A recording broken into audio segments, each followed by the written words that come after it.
Well, hello to everyone again, and good evening. First, we want to express our support for those affected by recent flooding in Kyushu. Of course, we wish everyone safety and health during this uncertain time in our world. And in our current global situation, it is essential that we continue to communicate across borders and cultures, as well as within our own communities. Our program tonight is part of achieving this goal. My name is Paul Pass, and I'm the Executive Director of the Japan America Society of Dallas-Fort Worth. Before we get into the program, I wanted to go over some suggestions to maximize your experience. If there are any technical issues, such as you are unable to hear the presenter, then please use the chat function at the bottom of your screen. And if you have questions during the event, questions for the presenter, please use the Q&A function, again, on the bottom of your screen. We encourage you to ask questions early since we may not be able to address all of them during the program. Please note that this webinar is on the record and will be recorded. We also plan to upload the program to our website and YouTube channel, hopefully as early as tomorrow. As part of this evening's program, you have supported local North Texas restaurants Ebesu and Yama. Also, since this is a new type of partnership for all of us, we would appreciate if you comment on your experience picking up the sake and bento boxes on the post-event survey, and I will share more information later. You can also add additional thoughts in the comment section on the bottom of that survey. We would like to know both positives and challenges so that the Japan America Society and our partners can provide the best possible service. As always, we encourage you to support Ebesu and Yama in this challenging time for the food and beverage industry. Similarly, if you wish to give in order to support the legacy of the Japan America Society and its promising future, we kindly ask that you consider a donation to help us continue our great work in Dallas-Fort Worth. In a few moments, we will share a link in the chat box for our online giving portal. Now, I would like to welcome John Gauntner, who is recognized as the world's leading non-Japanese sake expert. He has been writing and lecturing about sake for over 25 years, and he also joined us in the Dallas area last year for our sake tasting program.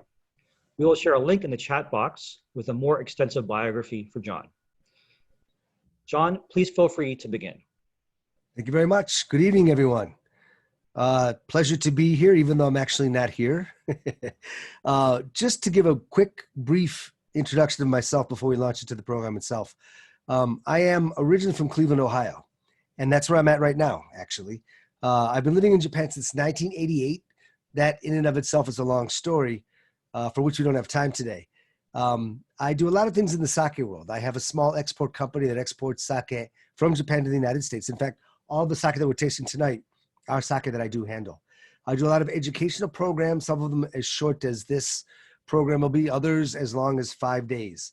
About 6 years ago, my wife and kids came to the United States for schooling, and one of them will go back actually next month. The other will be here for a couple more years. But my point being, for the past 5 or 6 years, I've been basically going back and forth from Japan to the United States, about half and half. And I came here on March 7th, knowing what I was getting myself into for a routine visit.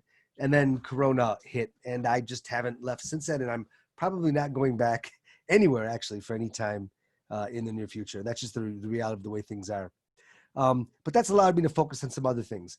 Obviously, I would rather be there in Dallas with you, giving us a lecture to you, but we can't do that. So I've gotten as creative as I could with tonight's presentation.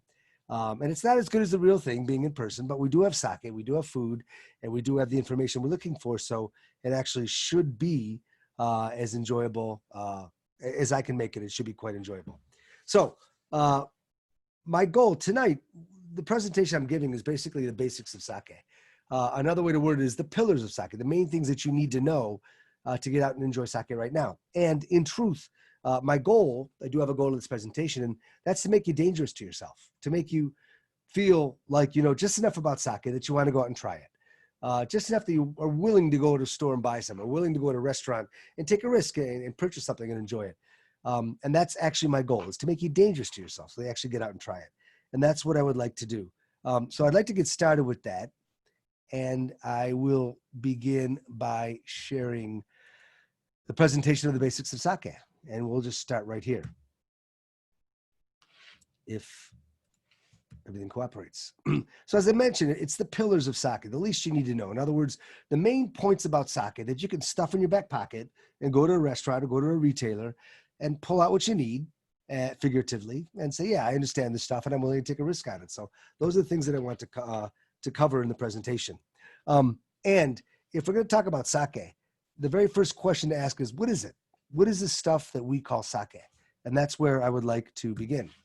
And in short, it's an alcoholic beverage that's brewed, and it's brewed from rice and rice alone. And there's actually two aspects of that I want to focus on before going too much further. And the first of those is that it's a brewed product. And what I mean by the fact that it's a brewed product, it's actually not a simple fermentation, nor is it a distilled beverage. It's a brewed beverage. In that sense, it's actually closer to a beer than it is to anything else. It's unique, but it's closer to a beer than it is to anything else. Before we move into that, let's look at what sake is not, because that kind of makes it all easy to understand. In any alcoholic beverage, in making any alcoholic beverage, you have yeast, and yeast ferments the sugar into alcohol and carbon dioxide. So you need to have sugar for the yeast to do its work and give us alcohol. If we look at how wine is made, and I don't mean to insult the millenniums old art of winemaking, but you start with grape juice, and there's sugar in the grape juice already, and that's all the yeast needs. You pitch your yeast into that, and the yeast will convert that sugar in the grape juice into alcohol and carbon dioxide. Chemically speaking, this is a simple fermentation. You have sugar, the yeast takes that sugar and converts it to carbon dioxide and alcohol. However, when we look at beer is made from a barley, and sake is made from rice. Both are grains. So in barley and rice, there's lots of starch, but no sugar. You can throw all the yeast in the world into a tank of barley or into a tank of rice, and you're not going to get any alcohol because the yeast cannot ferment the starch molecules the way they are. In order to get anything, we have to convert the starch molecules into sugar. So if we look at beer, when we make beer, we malt the barley. What that means is you take the barley, you moisten it, you warm it, and it sprouts. And when that happens, enzymes come out of the cells. These enzymes at very specific temperatures will convert the starch in the barley into sugar. Now we have sugar. Now we can pitch the yeast, and the yeast will take that sugar and convert it into carbon dioxide and alcohol. And that is an oversimplification of the way that beer is made. Sake is actually close to that. However, we start with rice again, which is a grain, and there's lots of starch in there, but no sugar. All the yeast in the world will not give us any alcohol if you throw it into a tank of rice, because it's only starch, no sugar. So we need to convert the starch and the sugar into the starch and the rice into sugar. But what we can't do is we can't do what we did with the barley. We can't malt the rice because the husks are gone. The outside's been ground away. So we need to get a source of enzymes from somewhere else. And what we do, or what they do, those that brew sake, what they do is they take a mold. And the mold, as it grows on the rice, will give off the enzyme to chop the starch into sugar.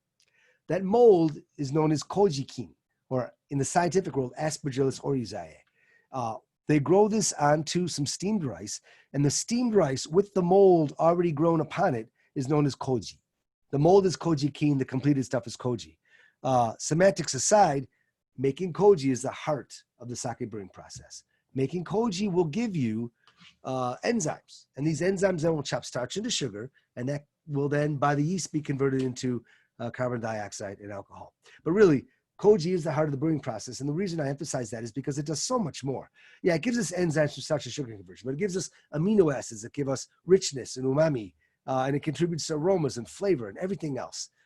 So making koji is an extremely important part of the process, but the biggest role that it plays is giving us enzymes to chop starch into sugar, and that's what makes sake unique. One more thing about sake, we're talking about what it is not. So sake is a brewed beverage from rice, but as I mentioned earlier, sake is not a simple fermentation like wine. The other thing that sake is it's not a distilled beverage. And if you look at how a distilled beverage is made, you take something that's been fermented or brewed and you boil it. And because alcohol and water will recondense into a liquid at different temperatures, you can pull the alcohol off and you can take the water off and put the alcohol back in. And again, that's a gross oversimplification of the art of distillation. But the point is that sake is not a distilled beverage. It's actually a brewed beverage, closer to a beer than anything else, but unique because of the use of koji. That brewed beverage that sake is brewed from rice and rice alone. Rice is the only fermentable material used in the production of sake. So if you look at beer, sometimes they use wheat and other grains as well. And even wine sometimes uses sugar. However, in sake making, the only thing they're allowed to ferment is rice. So it's a brewed beverage that's brewed from rice and rice alone. It's the only fermentable material used in the production of sake.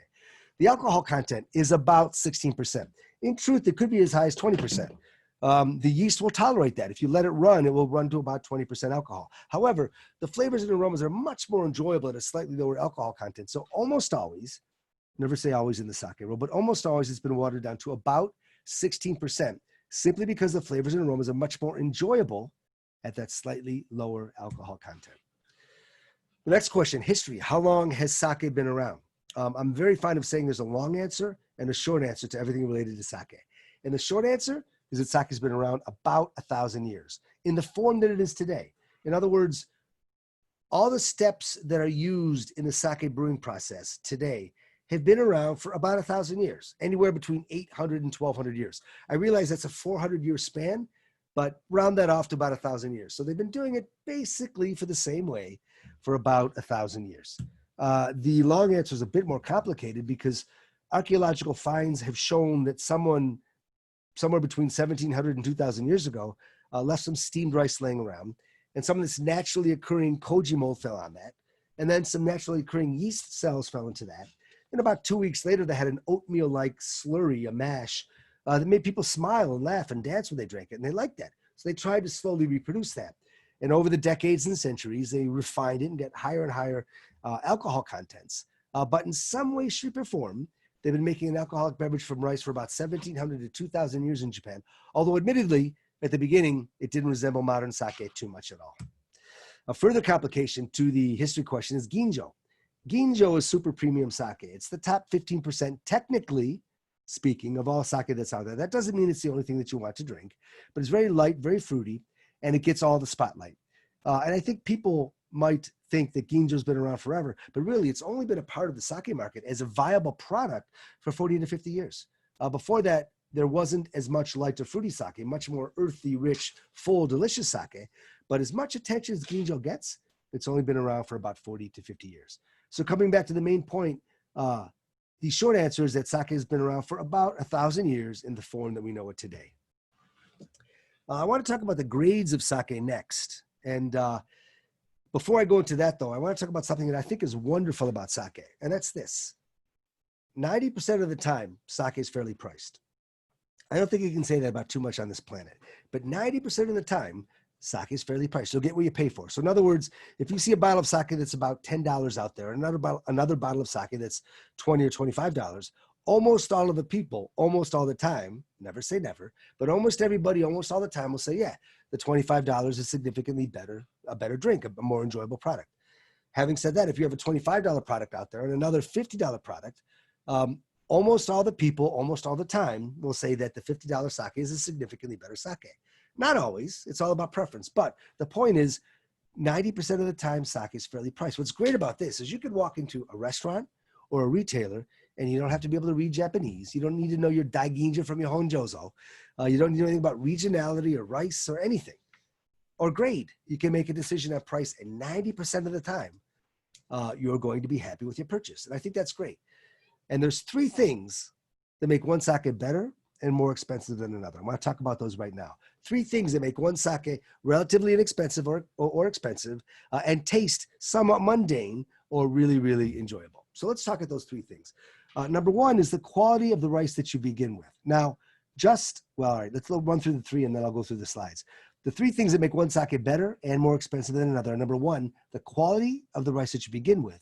Number two, how much you've milled that rice before you begin to brew. And number three, the craftsmanship, the labor, the blood, sweat, and tears, the stress that went into the brewing process. So let's look at these. The first thing that's going to make one sake better and more expensive than another is the quality of the rice that you begin with. And sake rice is different from regular rice. Regular rice that we eat in bowls and or sushi is different from sake rice that's used to make premium sake. There's a number of differences. Sake rice is taller.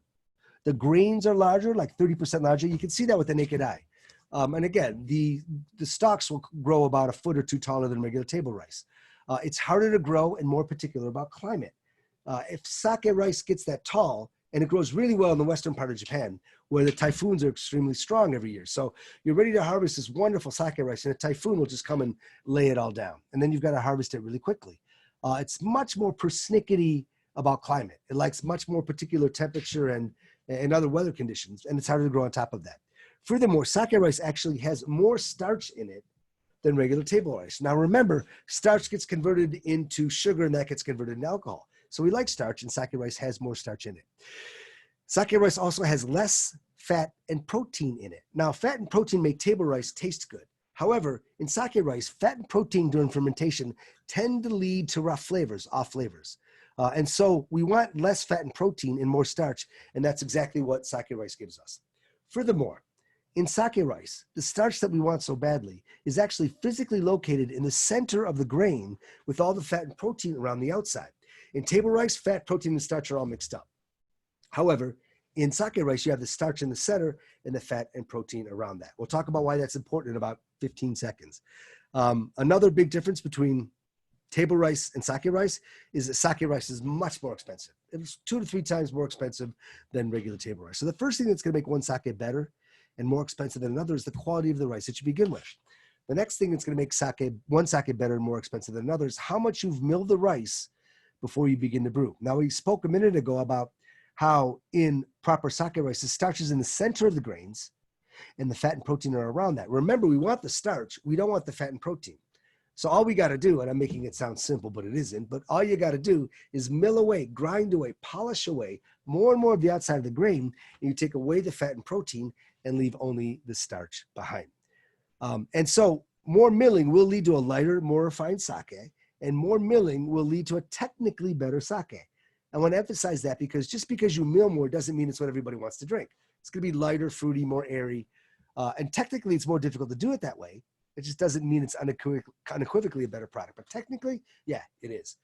Also, if you take rice, proper sake rice, that's already 2 to 3 times more expensive than regular stuff, and you mill away the outer 30, 40, 50, sometimes 65% of the outside of your product before you even begin to brew, and you don't use that in the brewing process, right? You're obviously going to drive your price to the roof, aren't you?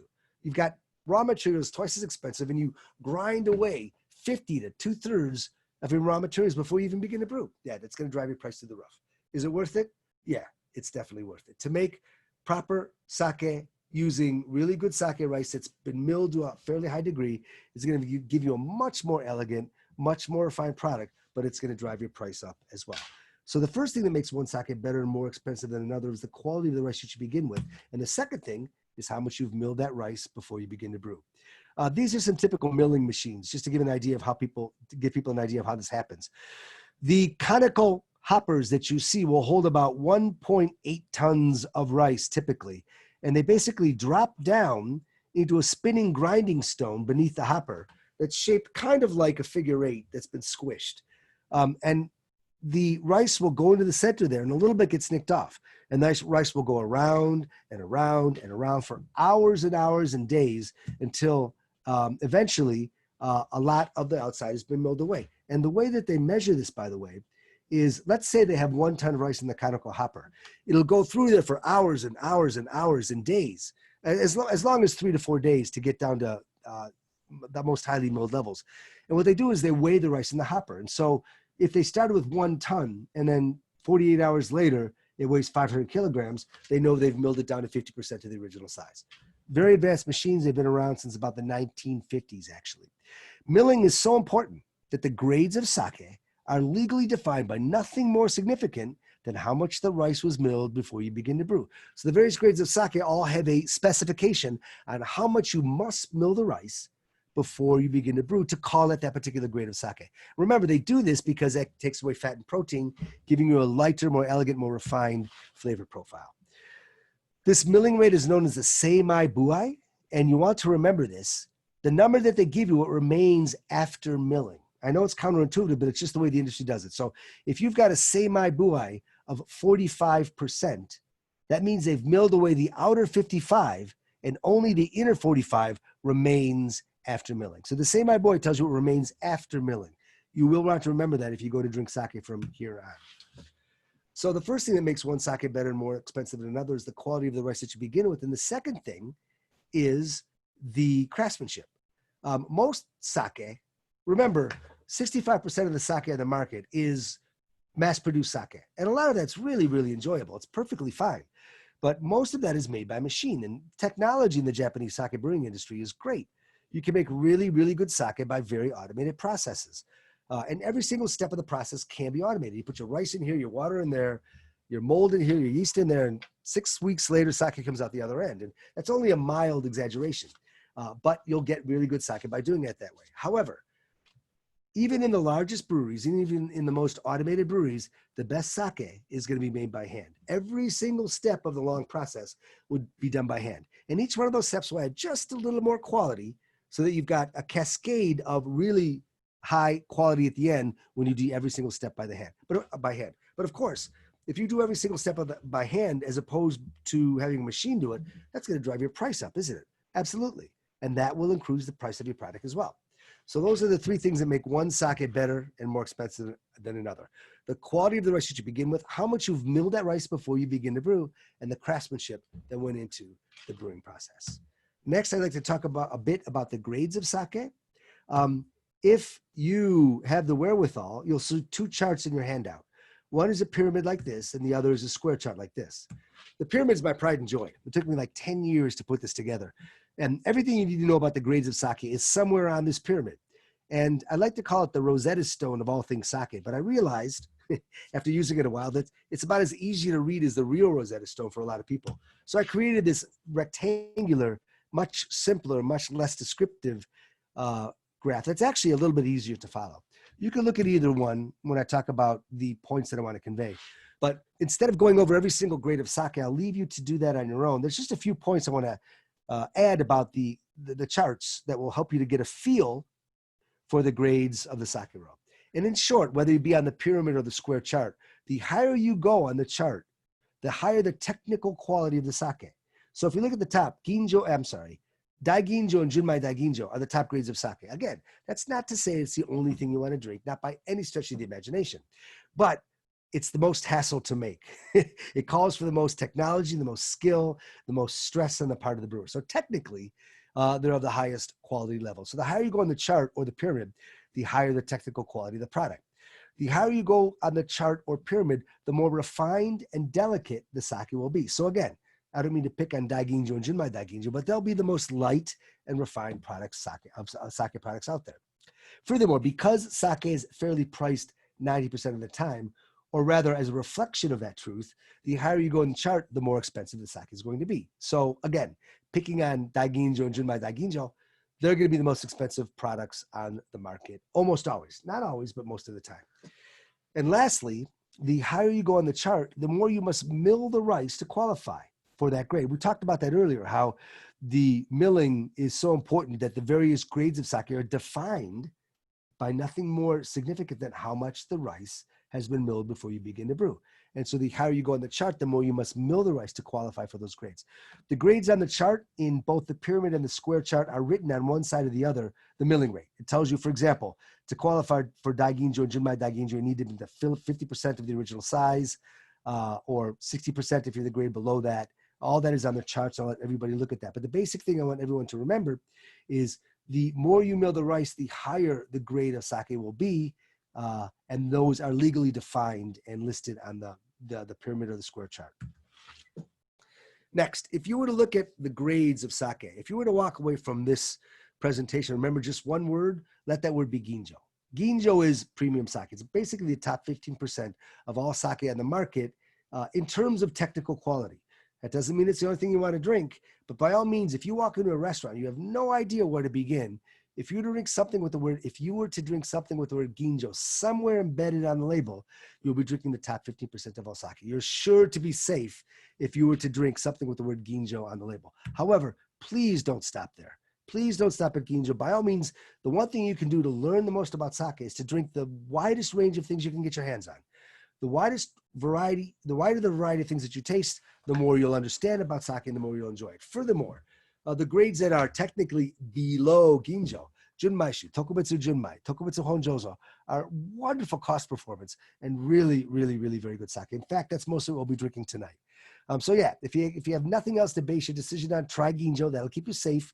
But by all means, drink as wide a range of premium sake styles as you can to learn and enjoy the most about sake.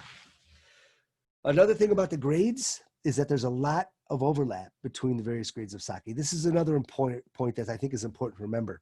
For example, if you look at Daiginjo and Junmai Daiginjo, you tend to have very, very aromatic sake.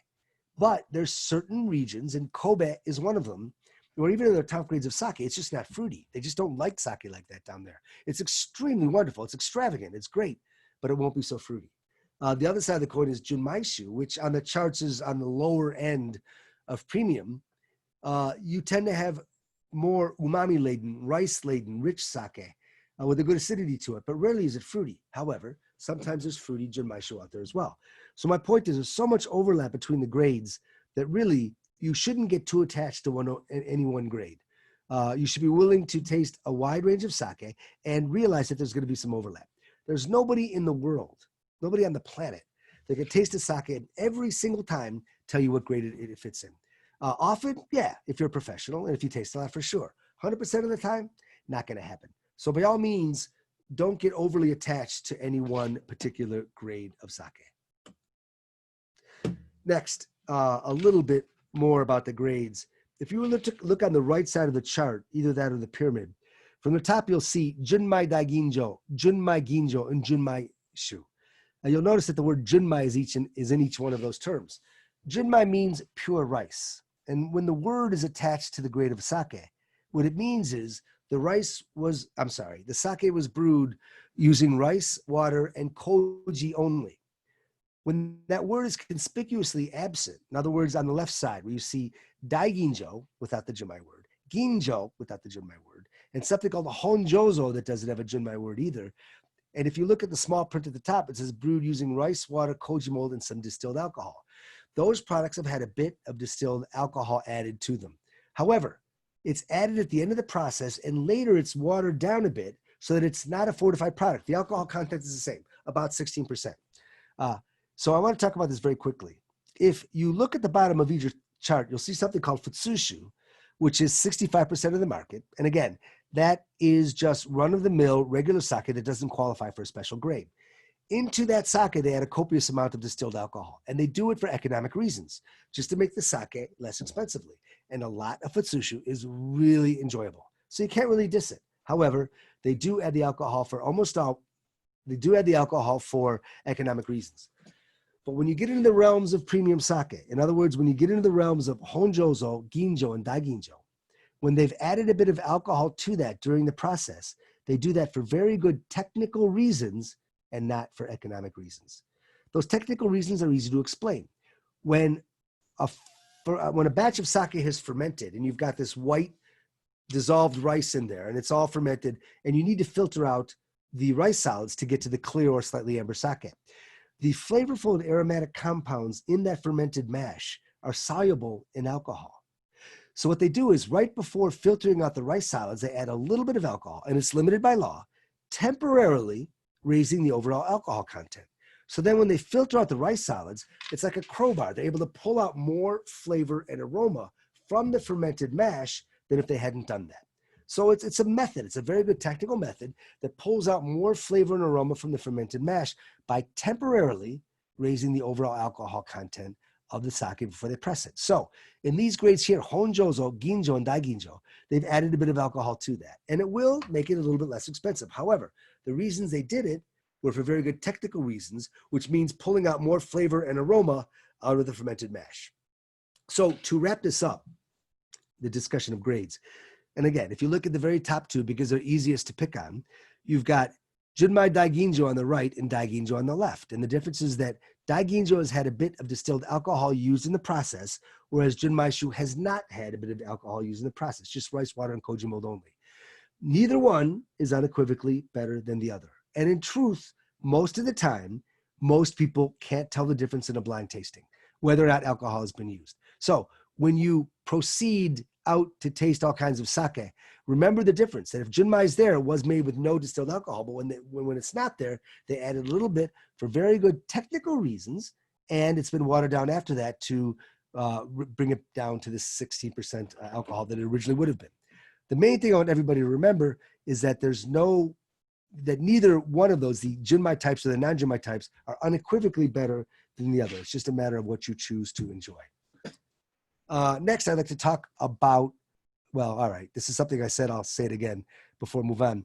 The most important thing in learning about sake, taste as wide a range of sake in all the grades as possible. That will teach you the most about what you like and about the various grades can taste like. So enjoy that and taste as wide a range of sake as you can. Next, aging.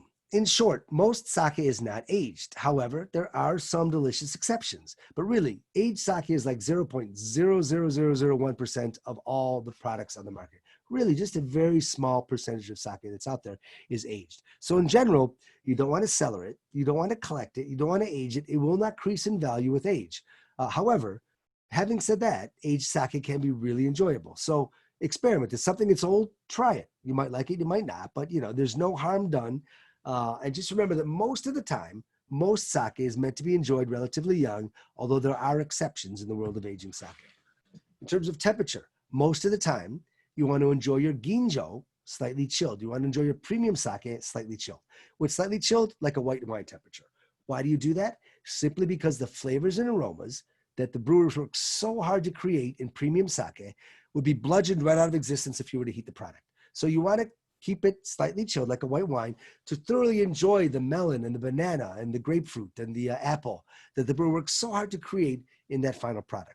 However, again, like everything in the sake world, there's lots of exceptions. There's wonderful sake that's out there, extremely enjoyable at gently warm temperatures, even in the ginjo world, even premium sake. Unfortunately, the labels do not give a good job of telling you this, so you need to experiment. But most of the time, enjoy a premium sake slightly chilled. Just know that there's some delicious exceptions out there. And in fact, one sake we have tonight is much better at room temperature or even warm. And we'll talk about that when we come to it. Vessels. What kind of vessels do you want to enjoy your sake in? To me, white wine glasses are a great choice for premium sake. What's great about white wine glasses, everybody's got them. They're laying around everybody's house in any restaurant. The worst thing I would see, or the last thing I want in the world to happen, is for people to say, I'd like to enjoy some sake tonight, but we don't have the right glassware, so let's drink some wine instead. It's like, nah. White wine glasses make a great choice for enjoying premium sake. If you got them, you're home free. But again, traditional Japanese pottery adds a visual and tactile and textural appeal that can really, really enhance the sake drinking experience. Japan's got the best ceramics culture in the world, by far. And there's really, really a wide range of ceramic vessels that you can enjoy your sake with, and they will enhance the sake experience. However, until you have some pieces to experiment with, white wine glasses do a great job of making sake more enjoyable. They're not typically seen in Japan for sake, but they are increasingly seen.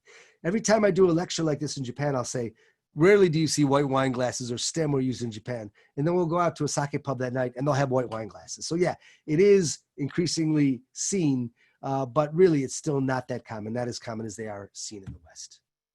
Next, storage. The next thing we'll talk about is storage. How should you take care of your sake?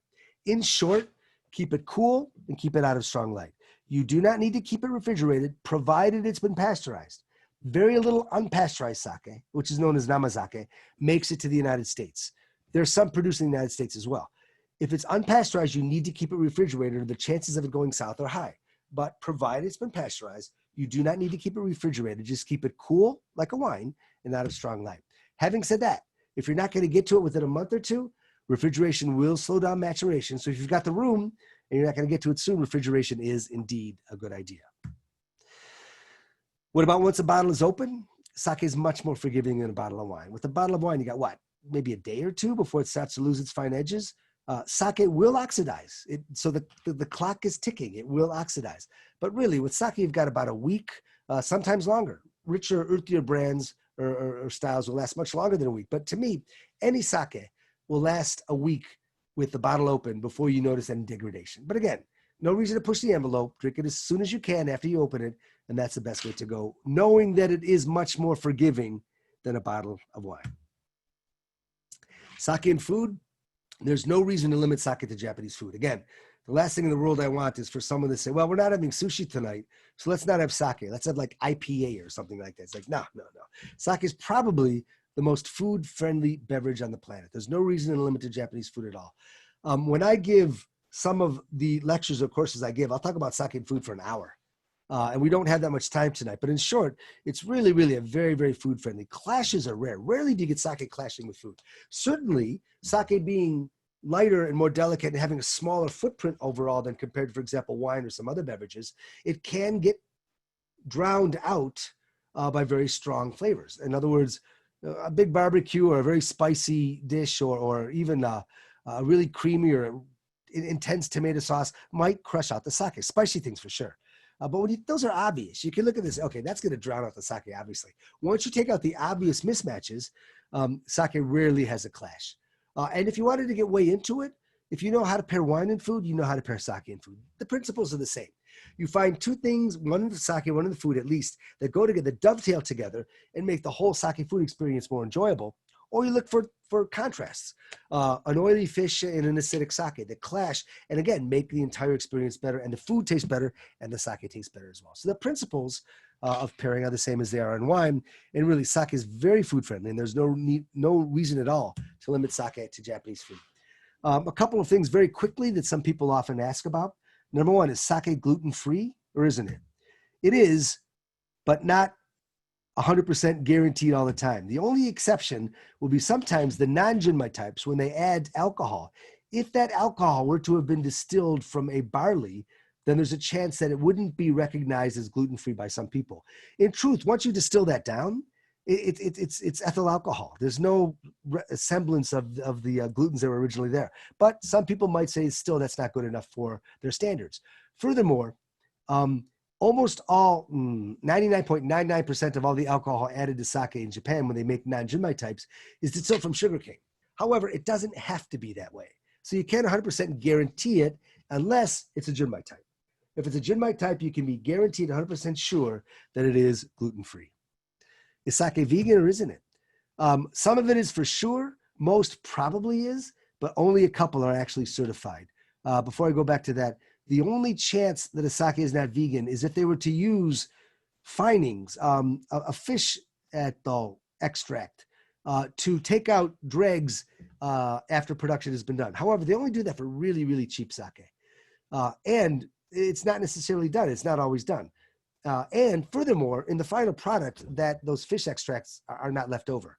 So in sake itself, there's nothing that isn't vegan, but they may have used a product to clarify it during production for really, really expensive sake. So if you drink premium sake, you're fine. However, there's only one or two certified vegan sake. They're out there, but only one or two. Organic. Are there certified organic sake out there? There are, but there's very few. To my mind, there's about 10 of them. In order to have a certified organic sake, you need to certify the rice as organic, and you need to certify the kura, the brewery itself, as organic. That's a big hassle, but it is being done by about 10 or 12 breweries, but not a whole lot of products are doing it. There's a lot of very sustainable products out there where they don't have certified organic products, but it's close.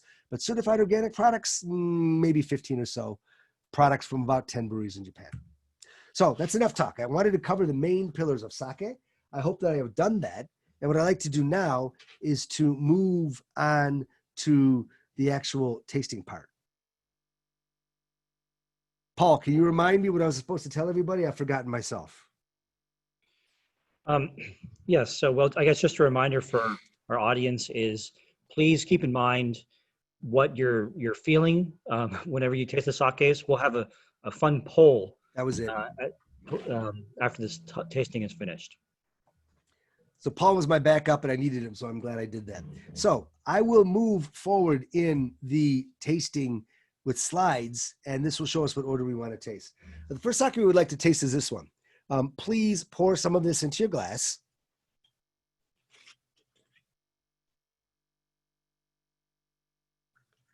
I'll let you just determine how to do that. Just a little bit about it. It's from Shizuoka Prefecture, which is about an hour and a half to 2 hours south of Tokyo, depending on how fast your train is going. Half of Mount Fuji sits in Shizuoka. It's got the best wasabi, the best tea, and the best unagi in Japan. It's got wonderful, wonderful water down there. The sake became very popular in the late 80s due to thanks to the efforts of local brewers and local researchers. This particular product, Takatenjin, is a tokubetsu honjozo. And what that means is, if you look on the charts, you'll see that it's a special honjozo, which means a bit of alcohol has been added to it. But the price point is outstanding. And this really, really, really emphasizes very well how adding a bit of alcohol, the non-jinmai types, can be just outstanding products and how they can be very, very inexpensive as well. Very, very wonderful pricing on products that have had a bit of alcohol added to them. If you were to look at the aromas, to me, there's a lot of melon in here, a lot of honeydew, some green melon. Overall, it's somewhat light and refreshing. Very typical of sake of Shizuoka is this melon-like flavor. Aroma. But also, comparatively, it's a low acid. Other sake has a lot more acidity to it. And a lot of Shizuoka sake, due to the yeast that they use, special Shizuoka yeast, has a lower acidity than a lot of other sake in the market. And I think that makes it very easy to drink a lot of it at a very quick pace. To me, yeah, you've got a fairly creamy flavor profile, somewhat sweet, but you got a real astringency at the end coming in and tying it all together.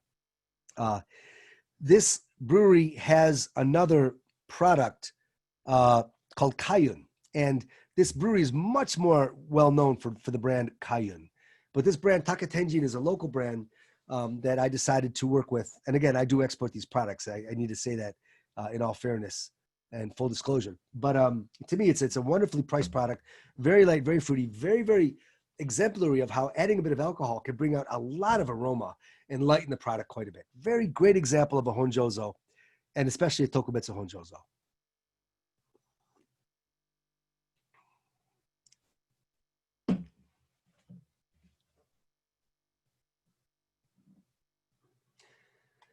A couple things that I said about it earlier when I tasted it blindly before everybody came online.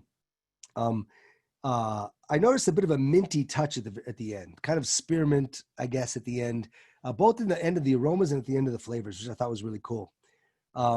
Something that I thought was very appealing as well. Next, if possible, I would like to move on to the next sake. For the sake of time, I'll move at a fairly good clip. We'll have time for Q&A that way. And as we're going through Q&A, the polls, we'll be able to talk a bit about the sake a bit more if you have any questions. And you can sip it more as we do that. The next sake I want to talk about is Taka. And if you've got this in front of you, you should be able to pour that. The people at the Japan Society did a wonderful job of putting this stuff into smaller bottles and putting labels on it for you guys. I thought that was just so outstanding. Taka is from Yamaguchi Prefecture, which is on the very, very west or southwest end of Honshu, the main island of Japan. Historically, it was a major production region, but it still is a huge production region, but it's dropped in significance over the past 100 years in terms of volume, but it's still a lot of really good sake and very well-known brands coming out of Yamaguchi Prefecture. And Taka is one of them. Taka is extremely popular in Japan these days. So we're very, very blessed to be able to have this product in the United States. Yeah, I do think it's got a lot of minerality happening to it. A colleague of mine refers to tension in the sake. A lot of the flavors kind of pressing up against each other and not clashing, but keeping each other in line and putting a lot of tension in the flavor profile to be something that's really good. I see pine and lime in the aroma, to be honest with you. Maybe some melon, but more melon rind with a bit of bitterness in there than the actual light melon flavors. John, would you mind moving to the next slide as well? I should do that. Our audience would like to know. Great. Thanks for keeping me in line there, Paul.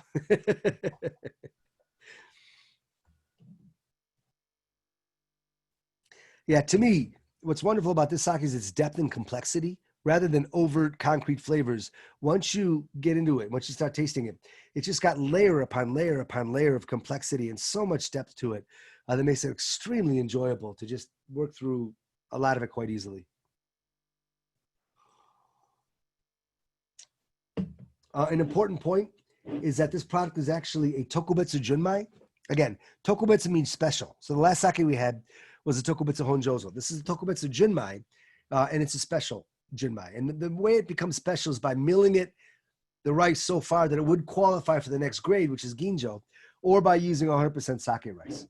And this, I think, actually qualifies for both. In other words, it uses proper sake rice and it is milled down to ginjo levels. Again, a very popular sake in Japan. The richness, the minerality, the complexity, the depth are what I find extremely enjoyable about it. Cool. Moving on to the next sake. The next one is called Kawatsuru. Kawatsuru means river crane. Crane is in bird, obviously.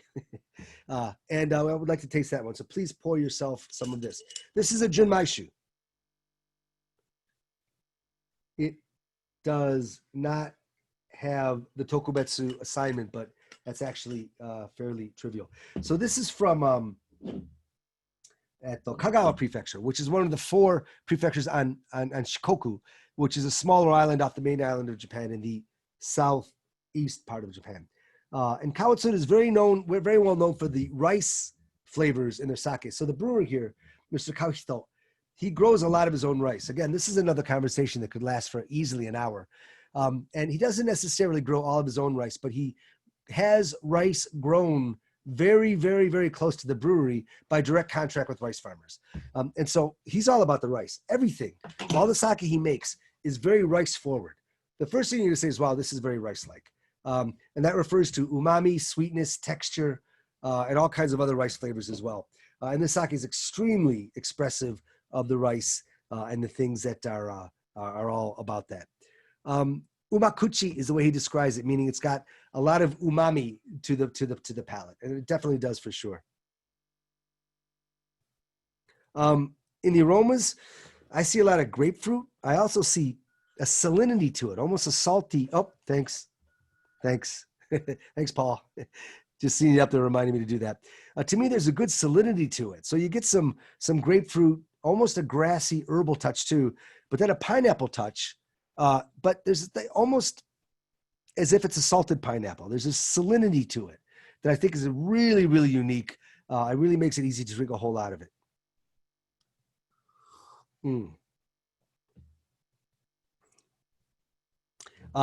Lastly, or almost lastly, in the back end, you've got a very lively acidity. It's not necessarily a piercing, burning, cutting acidity, but something that enlivens the whole flavor profile is what I see in there.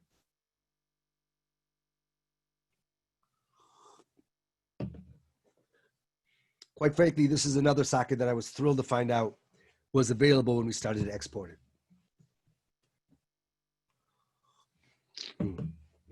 As you can see, the 3 we've tried have been quite different from each other. And we've got one more, and I'd like to try that one now. That one's known as Cowboy Yamahai. And there's a history to this that is a long story. So I'll just talk about the sake itself, and we'll leave the Cowboy Yamahai title to your imagination.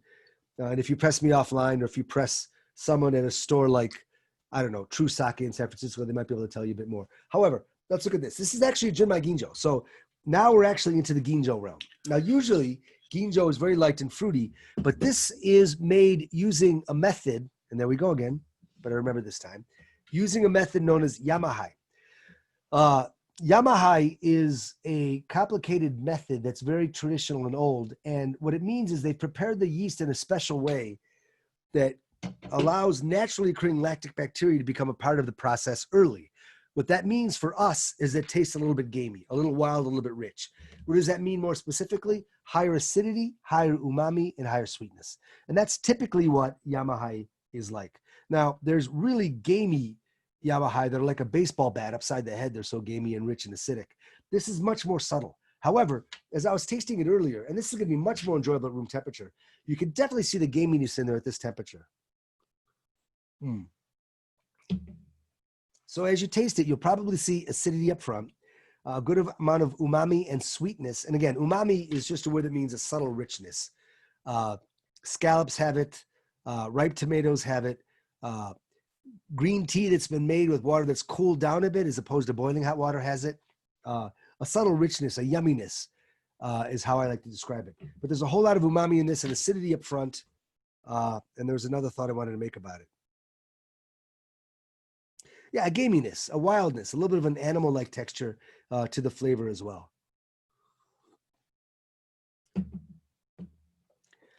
That richness, that wildness, that gaminess is very, very typical of a Yamahai style. Now, everybody tasted all these sake at room temperature tonight. And if you're going to critically assess a sake, that's the best temperature to taste it. You'll get the most input that way. You'll see the flaws, you'll see the strong points, you'll see much more aroma and texture and subtle aspects of it at room temperature. Having said that, a lot of sake, in particular the first one and the second one probably, were probably a bit more enjoyable at slightly cooler temperatures. My preference, maybe not. But for a lot of people, slightly cooler white wine temperatures might be more enjoyable. However, this and most Yamahite, definitely room temperature, if not even warm. If you're interested in experimenting with warm sake, this is your buddy. Try this, warm this up a little bit. You may find a whole lot of wonderful things happen to it when you warm it up. To me, some of the concrete flavors and aromas I saw brown sugar and cinnamon in the aromas. No fruit, but more of a brown sugar cinnamon kind of thing. A lot of umami and acidity, a sweetness to it as well, were the main things that I saw, and the gaminess that I described earlier. So those are the 4 sake that I wanted everyone to taste. There was 1 ginjo, and the other 3 were well, all right. Again, they were not lower grades. They were more richer and much more, also quite enjoyable grades. Something else I forgot to say about this last sake, I apologize. It's a genshu. And what that means is it was undiluted. Much sake will end up at 20% alcohol, and they water it down to 16%. So genshu means it wasn't watered down. However, remember that sake doesn't have to go to 20%. So this is genshu, and all genshu really means is undiluted. This particular product is at 17%, actually 16.9. So it really wasn't very high, and they just didn't water it down on top of that. A lot of people like that has not been messed with style of sake. But I want to explain what the genshu term means, and that might tell you why there's a bit more of an impact to it. So continue to work through these 4 sake as we move on to Q&A. And I believe that we might, before moving on to Q&A, actually look at the poll and see what everybody liked best.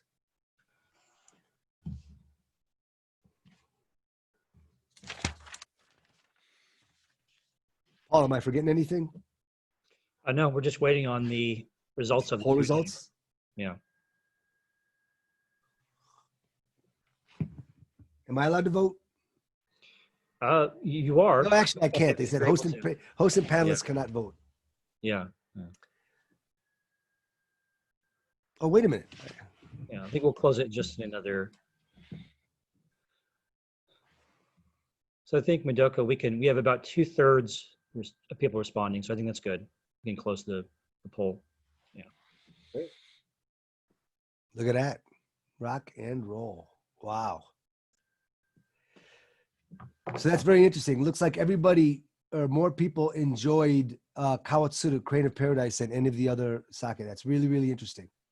That indicates that rice-laden, rice-forward sake is extremely popular. And it's very, very interesting to see those. Very interesting results indeed. Wow.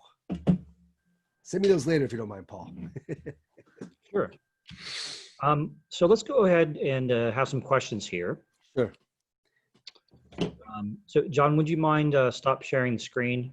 Yeah, of course, of So course. Sorry about that. People can see. It'll just Thanks be for better. guiding me there. Okay. Okay, great. So the first question is, it's related. I got to combine 2 questions. So people in Japan say, I hope I'm pronouncing this correctly, kome dokoro, saying that has good sake. This person is also wondering what kind of sake rice is made in Tohoku, and then if you have any recommendations for sake from Kyoto and from Niigata in the Chubu region. So it's quite broad. It is a lot. Let me start by answering the first question. So, komedokoro, net places where they grow lots of rice, of course, are the places where the best sake comes from. And there's a lot of those places. One of them is Hyogo, which is the largest sake producing region in Japan. In the mountains of Hyogo, a lot of rice is produced, a lot of table rice as well as a lot of really, really good sake rice, like the most well-known and probably arguably the best sake rice, Yamada Nishiki. Also, Kyoto grows a lot of rice. So does Niigata. A lot of rice is grown in Niigata as well. But getting into the Tohoku region, that's where so much rice is grown for all of Japan. And yeah, that is a major, major producing region. And actually, Tohoku sake is probably the most popular sake in Japan right now. But remember, Tohoku is 6 prefectures, right? So you're saying, 6 prefectures together are extremely popular, and they are. But the region in general is extremely popular these days. The rices that are grown up there, probably the most widely grown rice is Miyama Nishiki. It grows very well up there in the colder regions. But after that, it depends on what prefecture you go to. I mean, there's something called Ginginga in Iwate. Akita's got, Sake Akita Komachi, and like 5 others. Akita grows a lot of sake rices out there. Misato Nishiki. And again, I'm spacing out. If I could just like pull out a book, but we don't have that much time. So there's a whole bunch of good sake rice grown in the Tohoku prefecture. In terms of recommendations, from where was this person looking? Kyoto. Yeah, I think they were just looking at some recommendations from certain areas of Japan. Like Kyoto is one, was it not? Kyoto and Niigata and in Chubu region. Chubu's huge, but it depends on. So in Kyoto, it depends what you like. I mean, Kyoto's the 2nd largest brewing region in Japan. Gekkeikan, Takara Shuzo are there. There's like large breweries there, but there's a bunch of smaller ones as well. I guess one of my favorites is Tsukino Katsura, which is in Fushimi, amidst all the giants. But it's just really subtle and delicate and very representative sake from the region. If you like richer sake, try Tamagawa, which is actually on the very far western shore, right on the ocean, on the ocean, close to the ocean. But that tends to be richer, fuller, mature, gamier sake. But the Toji there, the master brewer, is Philip Harper. But he's been there for 10 years or so, and he's doing a great job. So there's completely different styles, both from Kyoto. Niigata, again, there's 80 great sake from Niigata, and I really wouldn't know where to begin. I like Shimi Hatsuru and Koshiro Kambai, but there's so many great ones from Niigata as well. Chubu, now you're getting Hiroshima, Okayama, and again, there's so many down there. Kamoizumi is great from Hiroshima. I don't even know where to begin. Chikurin from Okayama. There's so many. I could just go on forever. I don't even know where to begin and where to start. So I realize that isn't such a good answer on the good Chubu region sake, but much more rice laden, much more richer, much more fuller in that part of the country. So by all means, start with one and work through them all, and you're probably the best way to learn the most you can. Great. Thanks, John. So next question is, after grating the rice, where does the debris go? Are they disposed or used for any other food or perhaps other products? After milling the rice, you mean? I believe so. This person wrote grating, but I imagine it means milling. Yeah, they must mean that. And the powder that remains is not thrown away. It's used for a wide range of things. The outer part, which is kind of rough and reddish, is used for animal feed, livestock feed. When you get to the inner parts, they'll use it for traditional crackers or cakes. And so it's used. It all gets sold off somewhere. It gets used somewhere. So none of it goes to waste at all. Okay, great. Thank you. Is it known what percentage of sake is exported versus percentage only available in Japan? Less than 7%. That's not true. That's the percentage of all alcohol in Japan that's sake. About 5% is exported. That's it. The number's growing. It's growing by 10% every year. And the last time I checked, I believe it was about 5% is exported. That's it. And that's it. But it's growing. It's growing by 10% every year and very healthy. However, it's never going to augment the market too much. I mean, doubles its 10%. So everybody's counting on it, and it is growing well, but currently it's only by about 5%. Very small percentage. Okay. Did I answer both questions? Was there another part to that question? Did I answer it? Versus, I think this is the amount that is exported versus the amount that's only available domestically in Japan. Oh, that's harder to answer. Certainly there's a lot of sake that's only available in Japan. I would say this: very few brewers will not export sake so that they leave it just for the people in Japan. A couple do. A couple say, no, the best stuff's staying home. But a bigger problem is like, okay, if something's really good and expensive, you're only going to be able to export a few cases, and it's hard to make a market out of that.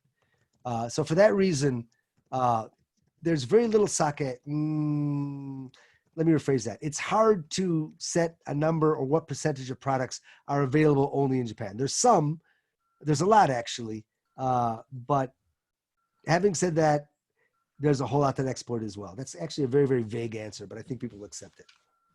Okay. Take a few more questions.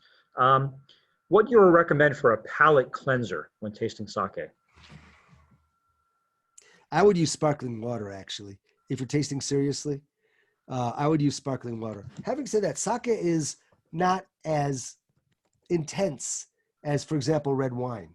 So if you go from one to another, you're probably going to be okay. And in most sake tastings, they usually don't use palate cleansers. But if you're tasting seriously, I would use sparkling water.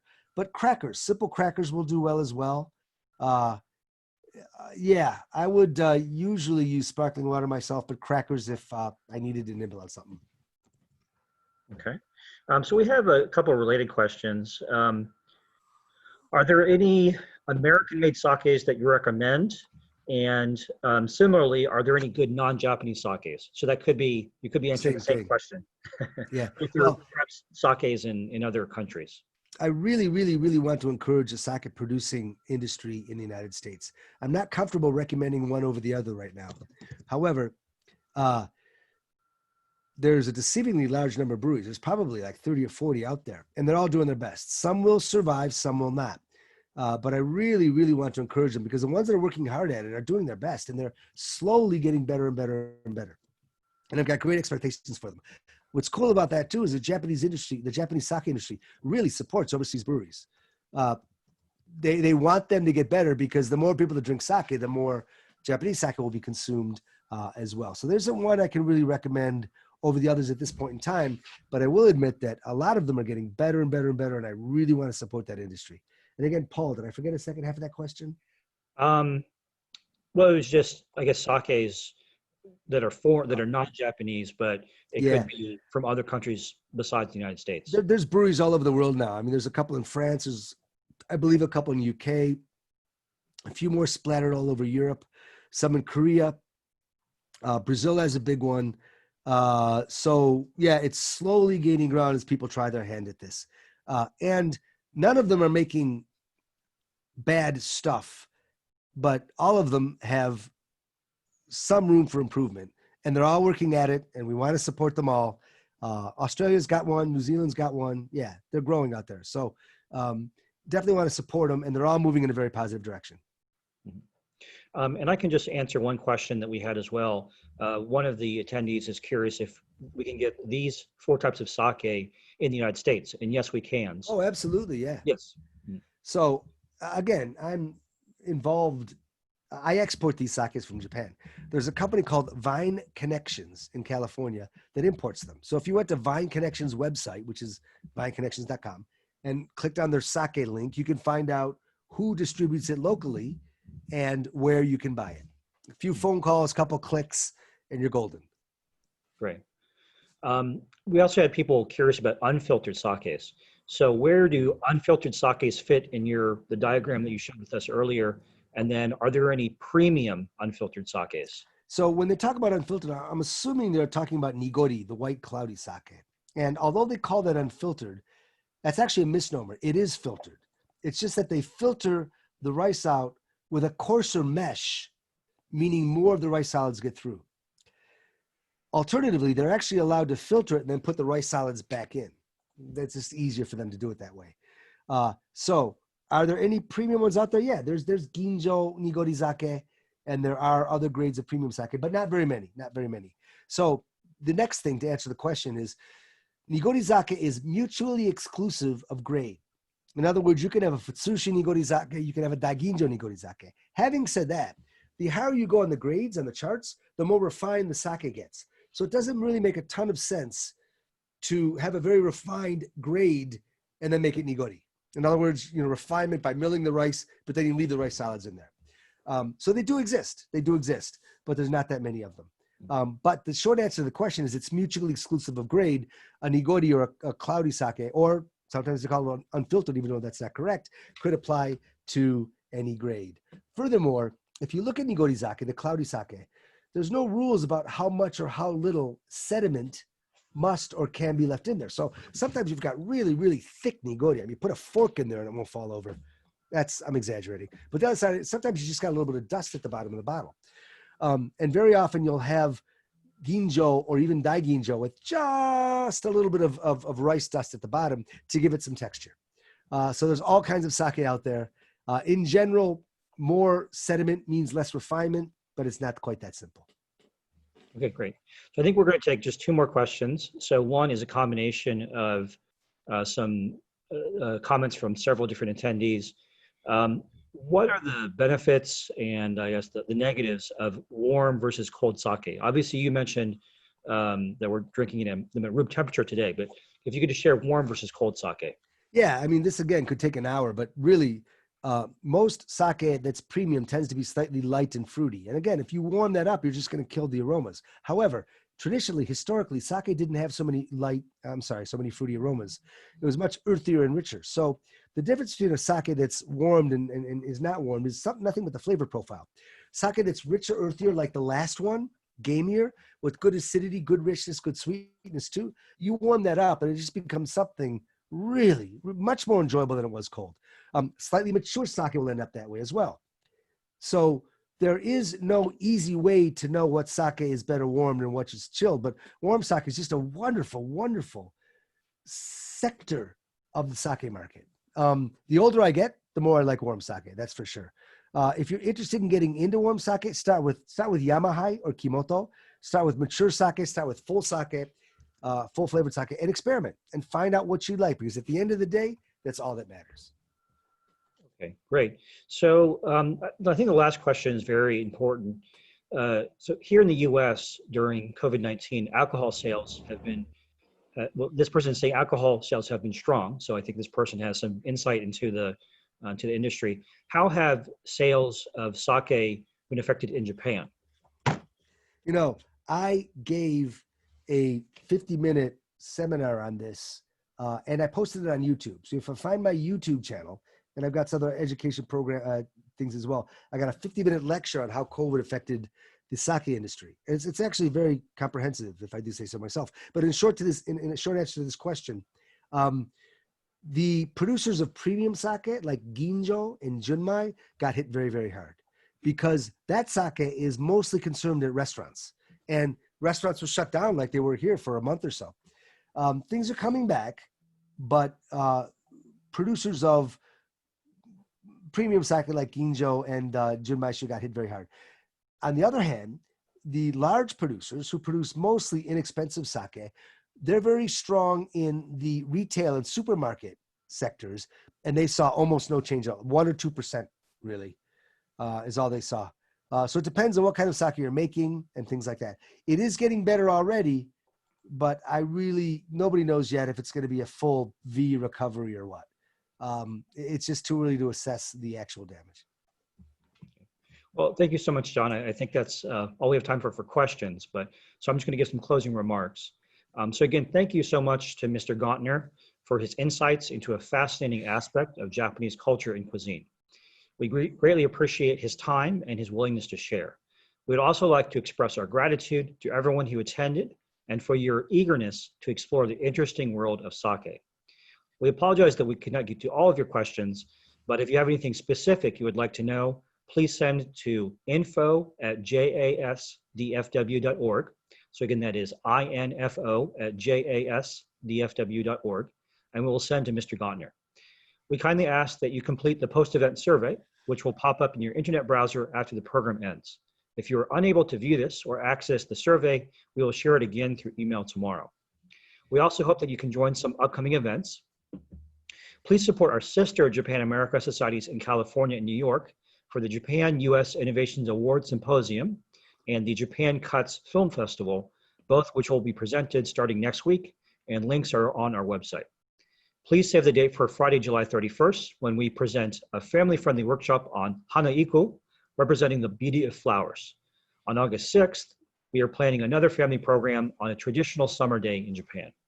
Next month, we are also hosting a discussion on the COVID-19 importance of baseball in the United States and Japan with former player Matt Merton and former manager Bobby Valentine. among other speakers.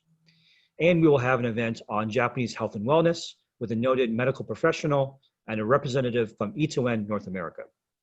Once again, please check our website, www.jasdfw.org, for regular updates as we schedule more programs throughout the summer and into the fall.